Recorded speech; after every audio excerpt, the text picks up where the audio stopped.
اگر ہم سائنس کی بات کریں، قرآن کے اندر سائنس بتایا گیا ہے، جو آیت میں آپ لوگوں کے سامنے پڑھ کر بتایا، جس کے اندر فارمرنگ کی بات آتی ہے، جو فارمرنگ ہمارے اپنے بچے جو پڑھ کر کیا ہے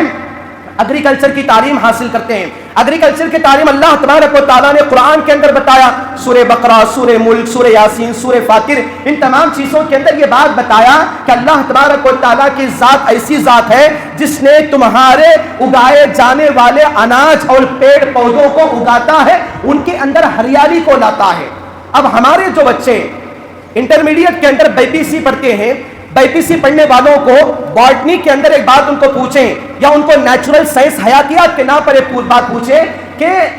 پتوں میں جو ہرا پن ہوتا ہے اس کو کلوروفل کہا جاتا ہے۔ آپ سب کو چیز معلوم ہے، یہ کہاں سے دیا گیا؟ قرآن کی بات ہے۔ قرآن کے اندر اللہ کے فضل و کرم سے پوری کی پورے اکنامک کی بات بتائی گئی۔ یوسف علیہ السلام مصر کا بادشاہ جب باغ کو دیکھا، پورے کے پورے 7 سال قحط کے آنے والے ہیں، تو دنیا کے اندر انبیاء علیہم السلام میں حضرت یوسف علیہ السلام کو اللہ تبارک و تعالیٰ فائنانس منسٹر بنایا ہوا تھا، فائنانس منسٹر کی تعلیم دی گئی تھی، اسی لیے مصر کی پوری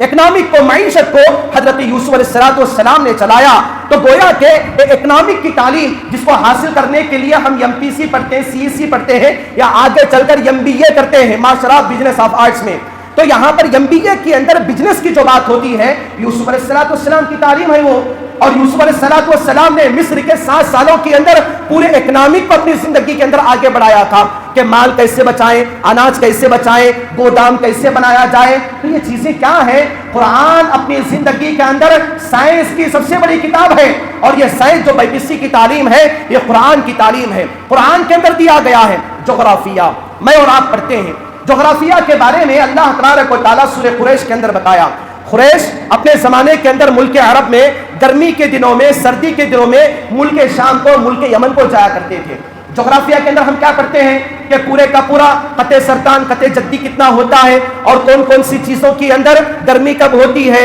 اور بارش کب ہوتا ہے، اور آج کا کلائمیٹ کیا ہے، ان تمام چیزوں کو اللہ تبارک و تعالیٰ سورہ قریش کے اندر عرب کے لوگوں کا عملی طریقہ بتایا۔ اور میں اور آپ اگر آگے بڑھیں تو قرآن کے اندر اللہ تبارک و تعالیٰ حضرت ادریس علیہ السلام کی نام کو بتا کر ٹی ٹی سی کی تعلیم بتایا، کیونکہ ہم ٹی ٹی سی کی تعلیم کرتے ہیں، ٹی ٹی سی کے بعد بی ایڈ وغیرہ کر لیتے ہیں۔ یہ کس کی تعلیم ہے؟ یہ حضرت ادریس علیہ السلام کی تعلیم ہے، جو اپنی زندگی کے اندر حضرت ادریس علیہ السلام بچوں کو پڑھانے کا کام کیا کرتے تھے، اور دنیا کے اندر بیسٹ استاد اگر کوئی بنتا ہے، حضرت ادریس علیہ السلام کا نام سر فہرست پر آتا ہے۔